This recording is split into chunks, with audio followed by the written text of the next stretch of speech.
దేవర movie review. Junior NTR, Koratala Siva కలయికలో వచ్చిన ఈ దేవర మూవీ ఎలా ఉందో ఈ వీడియోలో తెలుసుకుందాం.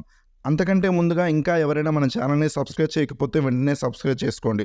స్టోరీ విషయానికి వచ్చినట్లయితే ఎర్ర సముద్రంలో 4 ఊర్లకు దేవర పెద్దగా ఉంటాడు. తనతో పాటు తన స్నేహితులైన బైరా, రాయప్ప కలిసి నౌకలో మరొక దిగుమతి చేస్తుంటారు.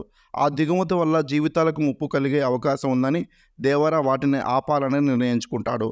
తర్వాత ఏమైంది, ఆ అక్రమాలను ఆపాడా లేదా అనేదే మిగతా మూవీ స్టోరీ. స్టోరీ అయితే చాలా పాతది, చాలా సంవత్సరాల నుంచి చూస్తూ వస్తున్నదే.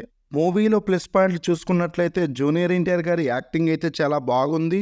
నాకైతే దేవర క్యారెక్టర్ అయితే బాగా నచ్చింది. మూవీలో బీజిఎం కూడా అక్కడక్కడ బాగానే ఉంది.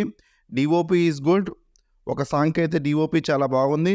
ఎన్టీఆర్ ఎంట్రీ సీన్ బాగుంది అండ్ ప్రీ ఇంటర్వెల్ సీన్స్ బాగున్నాయి. ఇక ఈ మూవీలో మైనస్ పాయింట్లు చూసుకున్నట్లయితే ఓల్డ్ స్టోరీ, స్క్రీన్పై అస్సలు బాగాలేదు. ఫస్ట్ హాఫ్లో కొరటాల గారి మార్కు కొంచెం కనిపించినా అది సినిమా అంతా కనిపించలేదు. జాహ్నవి కపూర్ గారు కేవలం పాటలకే పరిమితమయ్యారు. కొరటాల శివ గారు కొంచెం టైం తీసుకొని వస్తే బెటర్.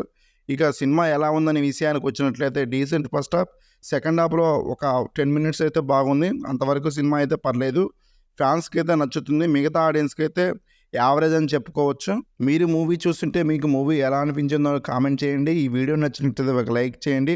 అదేవిధంగా మన ఛానల్కి ఎవరైనా కొత్త వాళ్ళు వచ్చి ఉంటే వెంటనే మన ఛానల్ని సబ్స్క్రైబ్ చేసుకోండి. Thanks for watching. జై హింద్.